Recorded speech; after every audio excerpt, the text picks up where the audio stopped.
Hey everyone, it's Jen. I am back with a second greeting farm project to share with you guys. If you didn't happen to see my other video, the greeting farm is coming out with a new set of stamps, and they're being released today, June 15th. And they are a set of stamps geared toward mixed media, but can be used for all the regular things that you would use stamps for. So there's a blog hop today, and you can go over to the Greeting Farm blog, which is splendidstamping.blogspot.com, and I'll leave a link below in the description. And you can also go to my blog, which is mybluebike101.blogspot.com.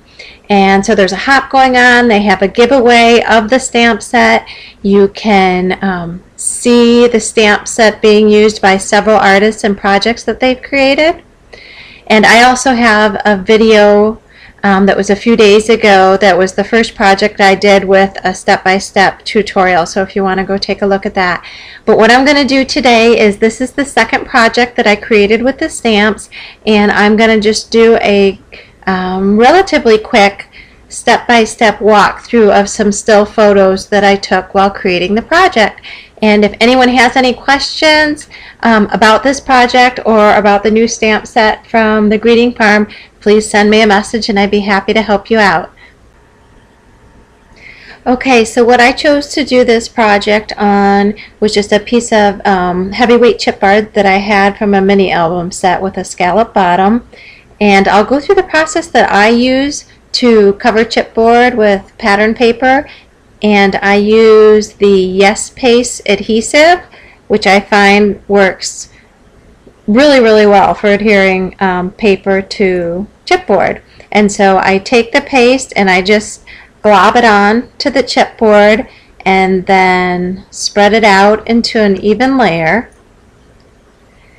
Then I adhere it to my pattern paper, let it dry pretty well. But the great thing about the Yes Paste and using it for this is that you have a little bit of time to move the paper around to even up your edges and things like that, so it doesn't dry immediately. So I do let it sit for just a few minutes and set before I will take my knife and cut away the edges, which is the next thing that I do.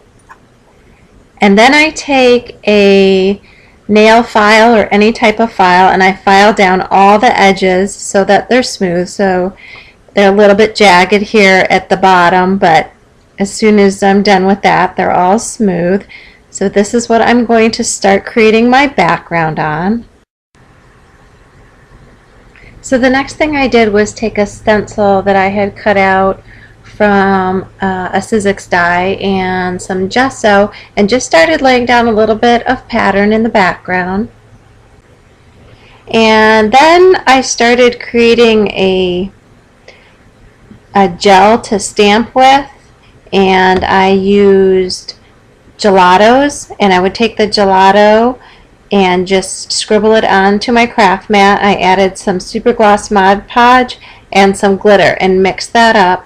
And I started stamping on the stencil because I originally had planned on using that in the project, but later I just used a little bit of edging from that. But when you make this glaze, it works really well with stamps, and it gives it's a subtle look because it's a glaze and it's not super opaque. But just something that you can do with your gelatos to use them in a different way other than just rubbing them onto your surface. And so here again I did the same thing with the pink, and you can see around the edges the faint pink circles around the sides and the top. And I had also made a green one and used one of the these are both the Greeting Farm stamps from the new collection, and use the green one along the bottom. Now a lot of this later on I will either highlight with markers, but it is part of the background, so you're only going to see hints of it here and there. So the next thing I started doing was working on the little girl's dress, and there is just this awesome girl stamp in the kit, and I'll show you a full version of her in just a minute. And also I stamped her onto some cardstock, cut out her dress, and then I took some toothpicks, and it's a little bit difficult to tell in this picture, but I wanted, you know, her dress to be a little bit three-dimensional, so I took the toothpicks, and they are layered in between the cardstock and then the washi tape that I had layered on top. And in person, when you see this, the ribbon is raised up in both those sections, and I think later on you'll be able to see it a little bit better. So I layered the washi tape, I layered the crocheted trim, I put some crocheted trim in the background, and just cut that all out. And then here is the adorable stamp of the little girl that is in this kit, and this little girl can be used in so many different ways. She has her little wings, you could leave those on as wings, or you could not use the wings, and you could use the wings as little hearts, which is what I did in the projects that I created. But she's very versatile, and I think she's just absolutely adorable.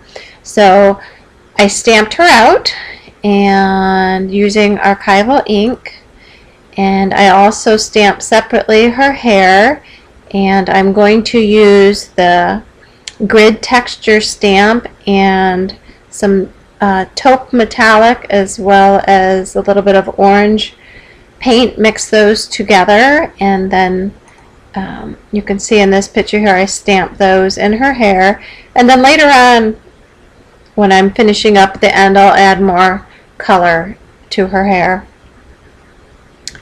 And I colored her with Copic markers, and here are the colors. I was trying to stay in the pink family tone, so I used E01, E000, and YR00.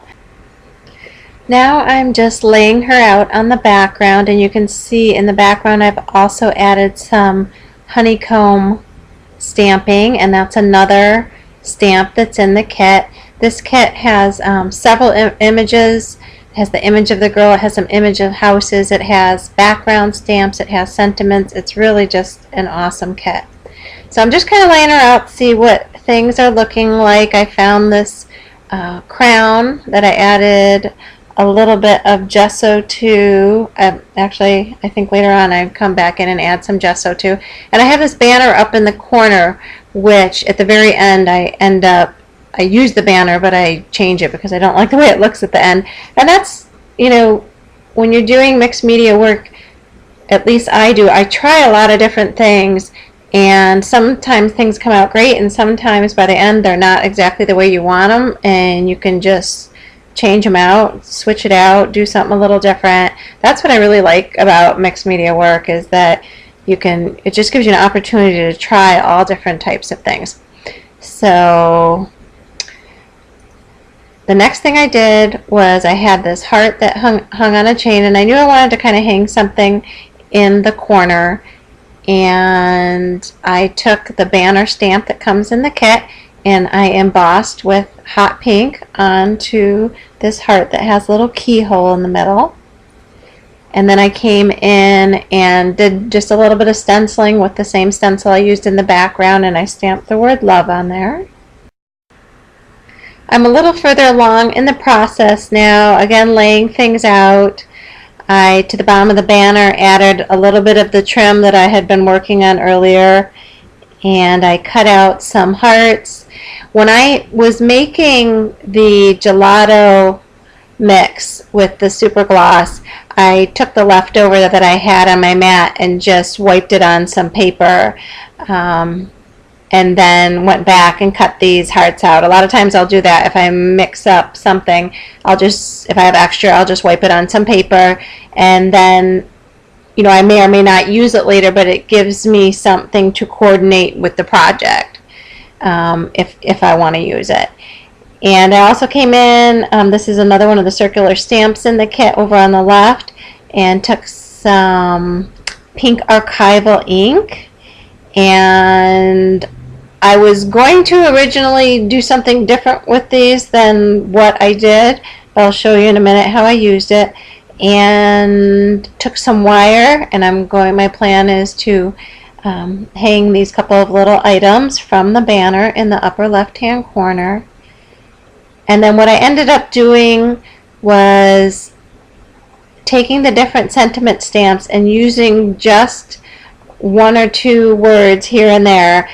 I stamped out, I'm going to use these 3 little circles to put in the bottom, in the scalloped area. So I stamped out live, life, and dream, which was on another stamp. Initially I used my Faber-Castell pens, but they weren't really drying fast enough, so I wiped it off and went back and used StazOn ink. Your StazOn ink and your archival ink are some of the best inks to be stamping with when you're doing mixed media work, because they dry quickly and you can layer over the top of them. So now I've decided to come in and add a little bit more texture and stamping and rub-ons to the background, and I'm just using inks, some paints that I have, some small really fine detail stamps. And then you can see here that I've also added some pearl swirls.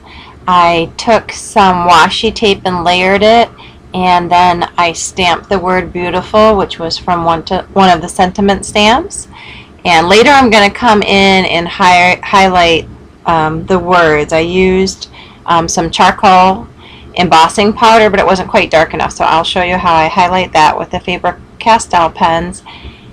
And let's see what else I've done here. I haven't started highlighting with the markers yet. You'll see that in the final product, but just some additional stamping. The banner and everything I have ready to go, but I do end up changing the banner because it just got too busy for me up in the corner. And so here we have the final product. You can see I changed the banner. I just added some pattern paper and a little bit of gesso and a tiny bit of doodling. But I've come in after I adhered most everything down and used a brown permanent marker to do a lot of outlining, and I used my Faber-Castell pens to do a lot of coloring. And again, with those I'm just coloring on top of the same color. So if the background's pink, I'm usually taking a shade of pink and just really adding some additional highlights to the piece and like outlining the hearts. It's difficult to see when it's all done because the Faber-Castell pens really help blend all of the paper piecing into the canvas, so it's not super noticeable. But if you look at the before and after of when you use them, there's a huge difference. And I've also added some bling around the bottom, and just a tiny bit, since I added it around the circles down the bottom, I added just around the edges, just a few little pieces so that it wasn't just in one spot. And there's a little tiny piece on the middle heart as well. Let me see what else. I added a little bit of gesso to the crown, and I've also added some gesso to the bling down on the bottom. I've used my white gel pen to go through and do all types of highlighting and adding of little doodles. I came in with the word beautiful and used my one of the darker Faber-Castell pens to really darken that up so that it stood out a little bit more. I added some wire to the bottom. And I don't think that I mentioned earlier that I had used the blue gloss glaze that I had made with the gelatos and the glitter to outline the whole piece, so you can see the little bit of the blue edging. And that's it, guys. If you have any questions, please let me know, and I hope you all have a great day. Bye-bye.